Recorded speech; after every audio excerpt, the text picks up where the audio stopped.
know that since the blood is sustenance for the body, and the blood becomes the body itself, and that the blood is in accordance to the nature of the food from which it's built, it is important for you to know that if one's food is coarse and impure, then the blood will be coarse and impure.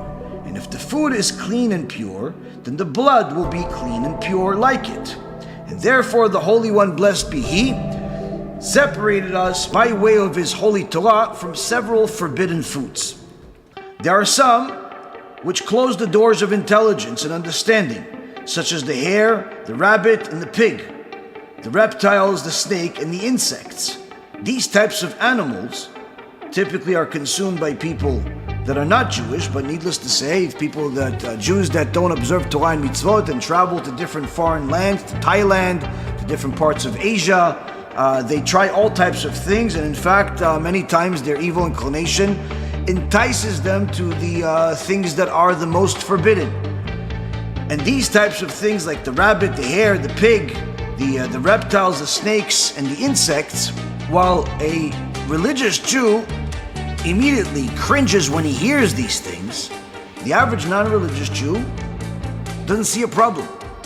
To eat a bacon, egg, and cheese type of sandwich doesn't see a problem.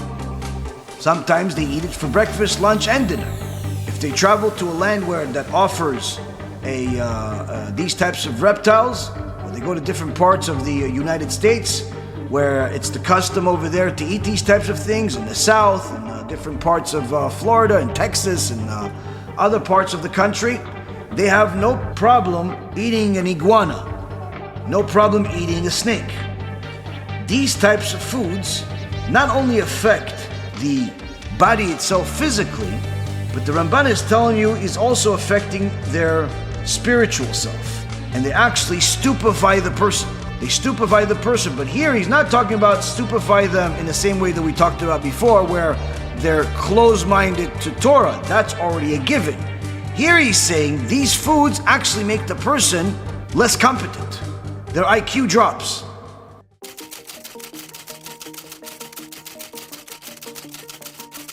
This drop in IQ will be shown by compiling a list of all countries that have data on all three of the following: average IQ, the intelligence of nations, pork consumption per capita FOStat 2019, and GDP PPP per capita CIE.gov. Then we will find the correlation between IQ and pork consumption. The need for GDP PPP will be explained.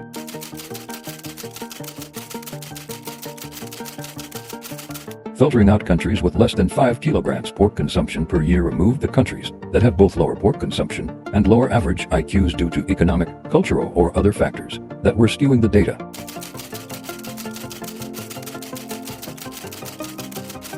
As a country's wealth is strongly correlated with both its average IQ and pork consumption, filtering by GDP PPP is necessary. Filtering out those below the 56th percentile of GDP PPP of the remaining countries brought the correlation between IQ and GDP PPP to negative 0.0079, which is virtually zero.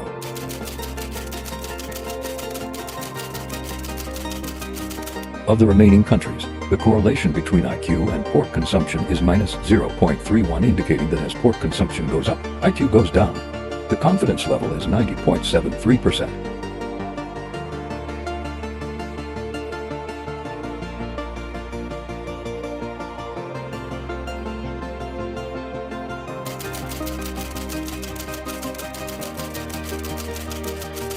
There are many variables involved, and the pool of countries with a similar average IQ is too small to make this conclusive.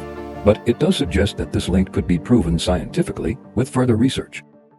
There are some, the Ramban says, such as the predatory animals, predatory birds and beasts, which make a man arrogant and brazen.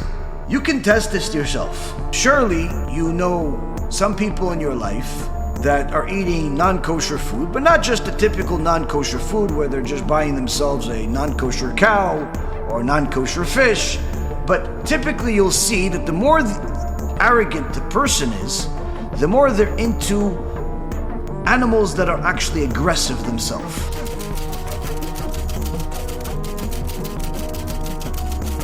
In some wealthy circles in China, it is fashionable to eat tiger, as they believe it increases their strength and confidence. Some even boast of this on social media. One man organized a tour to watch a tiger be killed and then eat it, for which he was jailed. As we can see, it wasn't confidence but brazenness that tiger gave him. So much so that he thought he could get away with publicly violating the law. Animals that are aggressive, animals that are simply not your, docile type of cow. They want something more. Even if it's once in a blue moon, but they're interested in it. They eat it, they like it.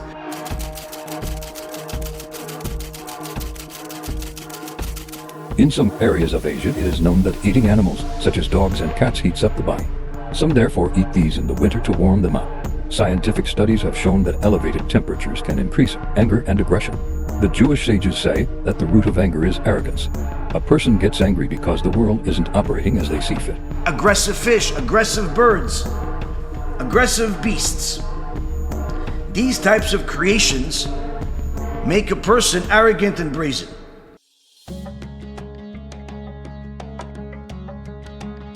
Hashem said that how are you going to know if this animal is pure? It says it has to have two signs. It has to have split hooves. It has to chew its cud, redigest its food.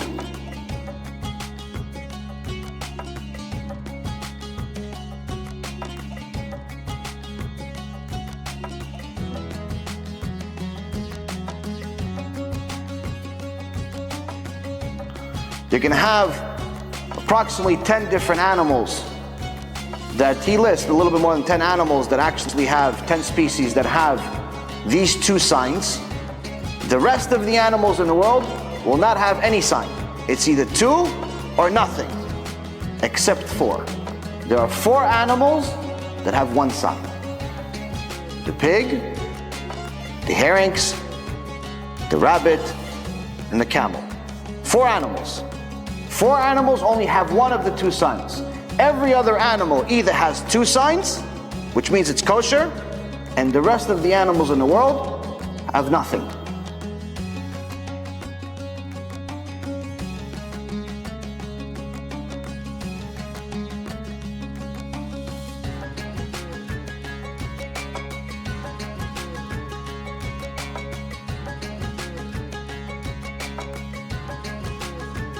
What does this mean?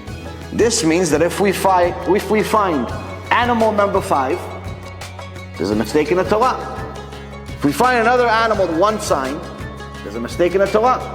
Baruch Hashem, 3,300 years have passed since we got the Torah, they're still looking. There are also some foods which bring all kinds of evil and difficult diseases, such as the vermin of the earth and the sea. Here he's talking about shellfish. He's talking about all of the fish, the fruits of the sea they call it. Lobsters, all of these cockroaches that they call shellfish or all types of seafood is not only forbidden according to the Torah, but the Torah calls them an abomination. The Torah calls them vermin. Now anyone that's ever looked at a close-up picture of a cockroach and a lobster, you'll see that there's quite a few similarities between the two. Those similarities are not a coincidence. One is a cockroach of the land, the other one is a cockroach of the sea. One is a vermin of the land, one is a vermin of the sea. These are different creatures that Hashem created in order to clean the earth, not to be consumed by the earth, not to be consumed by people. And although the non-Jews are allowed to eat these lobsters and shellfish, there's no problem with them eating them. As far as the Torah is concerned, the Ramban is warning us that it's still a terrible idea to do so, because they create all types of evil and difficult diseases. People are consuming a lot. HaKadosh Baruch Hu is constantly giving us more and more options.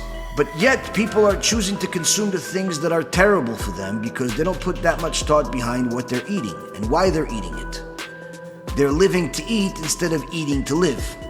The Ramban is telling us, if you've noticed that the number of different diseases in the world has increased as the availability of these creatures has increased, that is not a coincidence.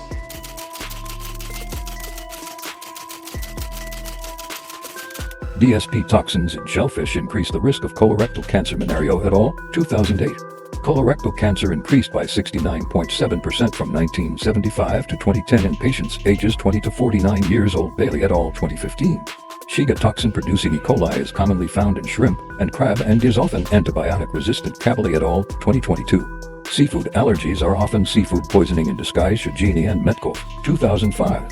Because these creatures are the vermin of the earth and the sea, and they bring all types of difficult diseases. In conclusion, regarding all of this, the Torah has said in Leviticus chapter 11, verse 43, "You will not make your souls detestable." And thusly HaShem notified that thereby all of these things are abominable, despicable.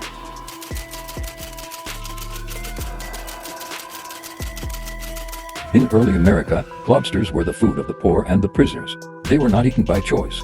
To quote from a 1770 Massachusetts murder trial, to be compared to the most despicable animal that crawls upon the earth was touching indeed a tender point. One person had called the other a lobster. They produce coarse blood, which is ready for exposure to all kinds of danger, and make the body and spirit despicable. So here you can see that although there is certain laws that only Jewish people have, and certainly this applies 100% to Jewish people in warning them, there are certain benefits for the non-Jews also to apply here, because the non-Jew also wants to be healthy and not have these evil diseases, not have a diet of vermin, and even more so, just as the Jew wants to create pure blood, so does the Gentile.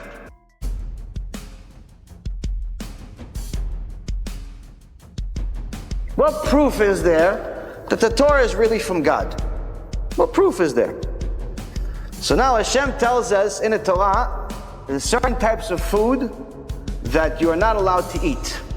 If it's a fish, if you want to eat seafood, it has to have two signs. It has to have fins and it has to have scales. This is directly in the Torah. This is in the 5 books of Moses.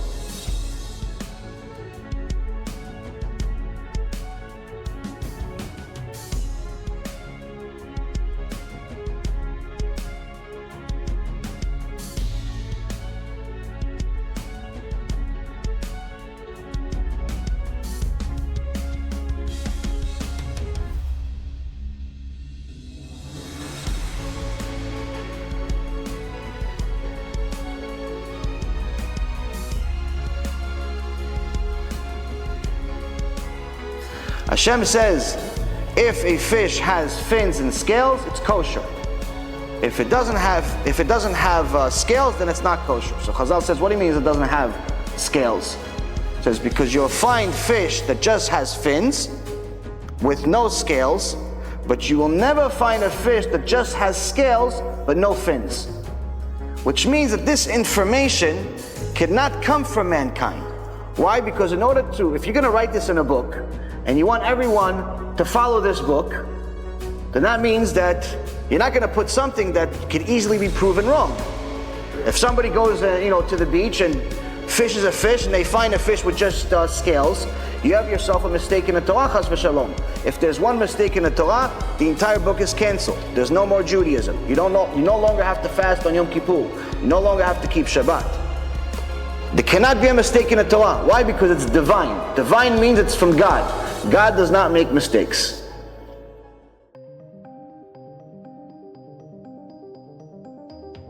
Another interesting thing that Hashem said about the animals, about kosher animals, that we didn't talk about in the last shiur, is that He wanted us to identify the kosher animal from the outside because that's easy for us to know, easier for us to identify. But there's also internal signs inside the animals.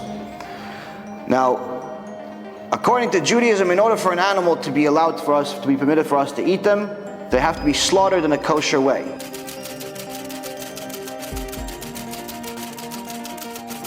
Kosher slaughter demonstrates superior hygienic quality due to lower microbial loads on the meat compared to conventional methods. Dan et al. 2016.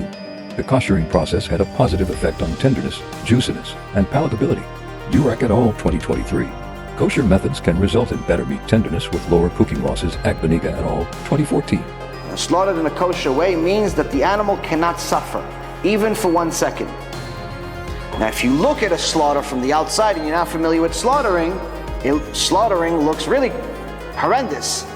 It doesn't look like it's not painful, but there's actually scientific proof that it's not painful.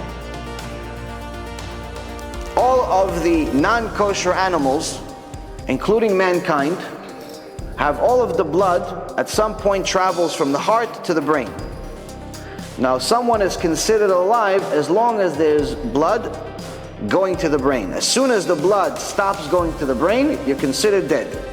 It's not if the blood stops going to the heart. That's just a heart attack, and B'ezrat Hashem somebody gets back. But as soon as there's no longer any more blood going to the brain, you're considered clinically dead.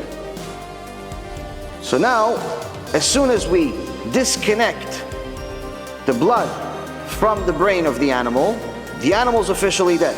Meaning that it's no longer functioning, it dies within a matter of less than a second. Now, all of the animals have two veins that connect to the brain, on the bottom of their neck and on the top of their neck, which means that regardless of, let's say for example, if this is the head of a horse, that means that there will be a vein on the bottom and a vein on the top. Even if we cut the vein, if we slaughter it on the bottom, there's still going to be blood coming from the top, which means that until all the blood comes out of the bottom, he's still going to be alive and he's still going to suffer. He's going to feel the pain because he's still alive. There's still blood going to the brain from the top. So this means that there's no clean way to slaughter a horse or a camel or so on. But if you look at the kosher animals, if you look at the cow, you look at the lamb, you look at the ones that we're allowed to eat, the deer, there's only a few animals. There's a very unique thing about their creation. They also have two veins. But right before they get to the brain, both of the veins connect and become a single vein.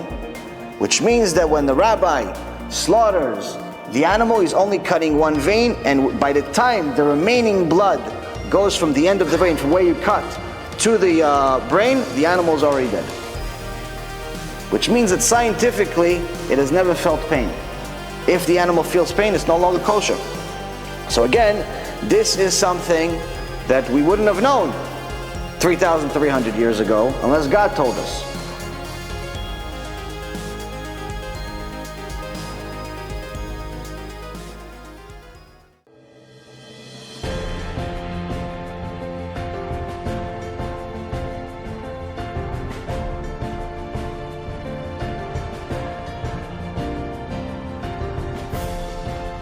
Let me know what you think, and make sure to share it, because other people need to learn too.